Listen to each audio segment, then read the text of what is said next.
Salam alaikum wa rahmatullah, bienvenue à toutes et à tous dans cette vidéo consacrée à l'apprentissage de la lettre K. Aujourd'hui, nous allons explorer divers exercices qui vous aideront à maîtriser cette leçon de manière ludique et de manière efficace. Nous allons découvrir dans un premier temps dans cette vidéo diverses activités de lecture ainsi que des activités de reconnaissance visuelle et auditive de la lettre en question, ainsi que des activités d'écriture pour bien former la lettre. Installez-vous confortablement et préparez-vous à apprendre tout en vous amusant. Commençons notre voyage avec la lettre K.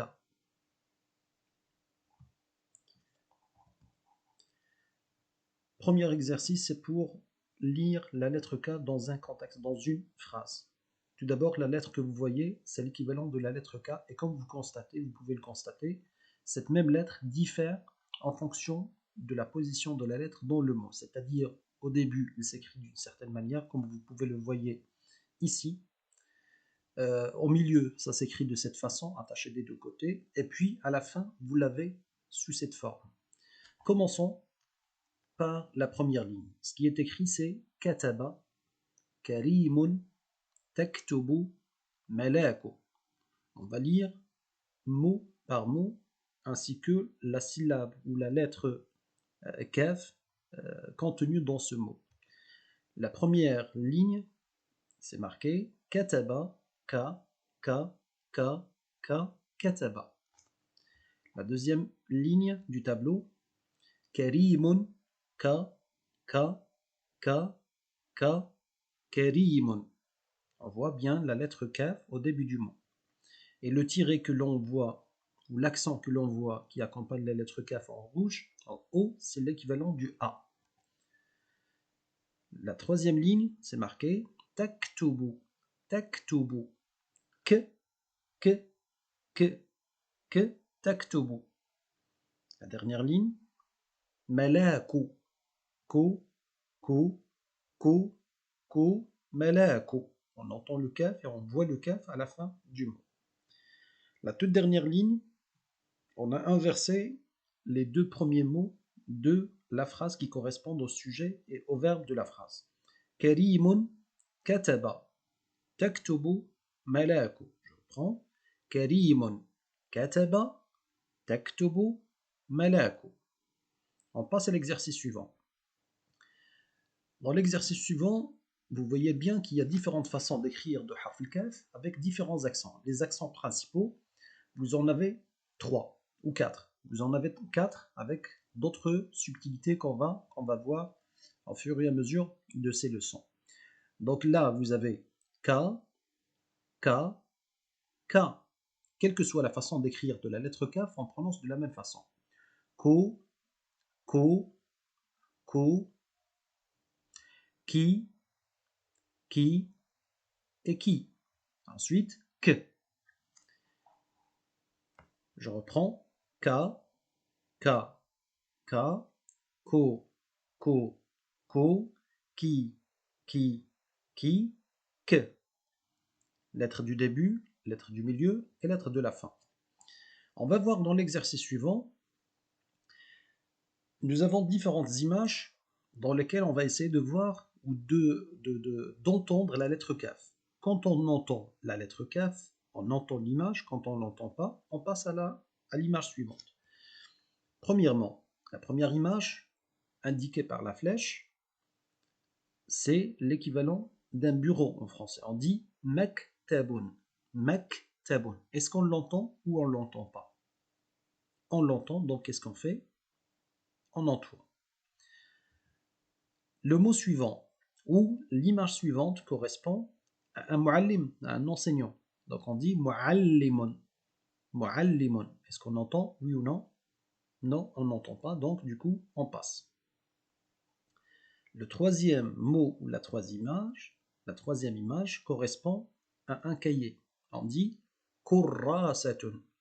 Kurrasatun. Est-ce qu'on l'entend? Oui ou non? Oui, bien sûr, on l'entend. Donc on entoure Harf al-Kaf, on l'entend au début du mot. On l'entoure. L'image suivante correspond à une chaise. Donc on dit en arabe maktabun. Maktabun. on entend kursiyun, pardon.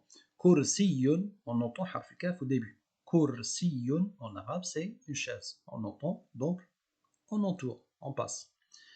Le mot suivant, c'est kitabun. L'image suivante, c'est l'image d'un livre. On dit en arabe kitabun. Kitabun, on entend le kaf au début, bien sûr, et donc, on entoure. On passe à la toute dernière image.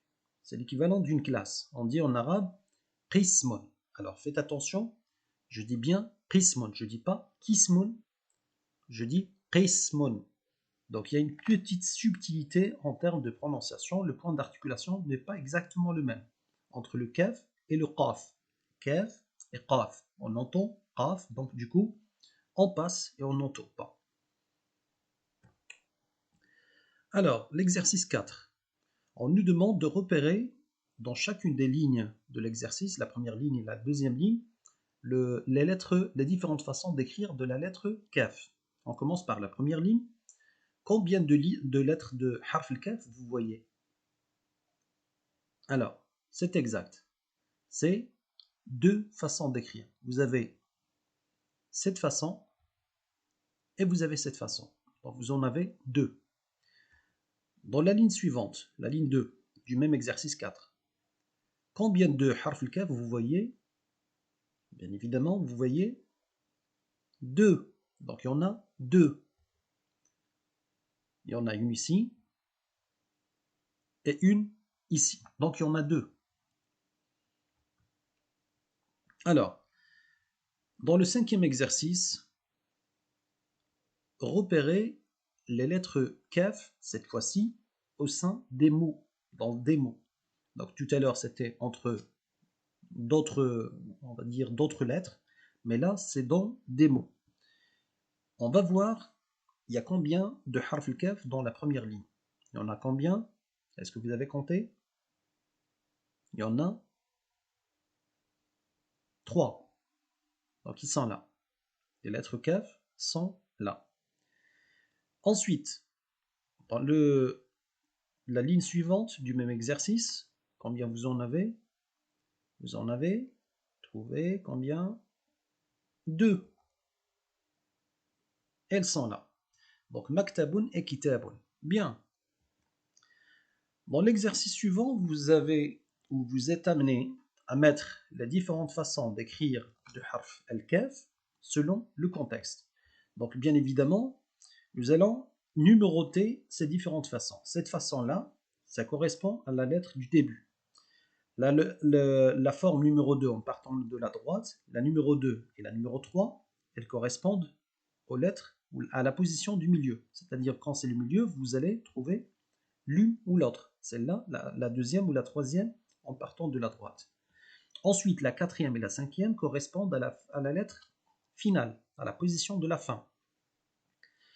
Alors, donc vous avez le 1, c'est la lettre du début, vous pouvez la trouver, vous pouvez la mettre dans ces contextes, dans ces mots. Donc puisque en arabe on écrit de droite à gauche, donc la lettre du début, la lettre numéro 1 ou la forme numéro 1, c'est ce qu'on doit mettre là où c'est indiqué dans les flèches. Pour quelle raison? Parce que la lettre ou les pointillés sont positionnés en position du début. Donc là, on va mettre cette façon d'écrire et tout à l'heure, nous allons voir le corriger. La forme numéro 2, c'est une forme du milieu que l'on peut mettre quand nous avons un trait d'attachement à droite et un trait d'attachement à gauche par rapport aux pointillés. Donc vous avez des pointillés que nous allons remplir avec la lettre kaf. À droite, vous avez un trait d'attachement, vous le voyez bien. À gauche, vous avez un trait d'attachement. Donc dans ce cas-là, on va mettre le 2. Par rapport au 3, quand est-ce qu'on peut le mettre? Dans quel contexte? C'est lorsque vous avez un trait d'attachement à gauche, mais pas de trait d'attachement à droite. Comme dans l'exemple que vous voyez ici. Ensuite, le 4. Vous avez différentes façons d'écrire. Vous avez différentes façons d'écrire de harf al-kaf. Et bien évidemment, vous avez le kaf quand il est placé tout à la fin à gauche. La fin, c'est à gauche. Et vous avez des pointillés précédés d'un trait d'attachement. Donc, quand il y a un trait d'attachement juste avant les pointillés, et les pointillés se trouvent tout à la fin d'un mot, c'est le numéro 4 qu'on doit écrire. qu'on doit mettre. Le numéro 5, où est-ce qu'on va le mettre? Il n'y a pas d'exemple ici concret pour qu'on puisse l'introduire. Peut-être l'exemple que l'on a, c'est celui de Malakou qu'on a repéré, qu'on a vu dans le tout premier exercice de cette leçon. Donc Malakou, il est précédé d'un alif, on ne va pas l'attacher avec le alif. Bien. Donc, la correction de la première ligne de ce même exercice est comme suivant. Donc, le kaf du milieu, on attache des deux côtés avec le trait d'attachement, avec les deux traits d'attachement. Celui-là, puisque c'est la forme du début, on met le 1, donc c'est le plus facile, c'est le plus simple. Le kaf ici, c'est au milieu, donc on met la forme numéro 2, comme on a dit tout à l'heure. Là, c'est la forme numéro 1. Là, c'est la forme numéro 2, puisque ça s'attache des deux côtés, que c'est le milieu.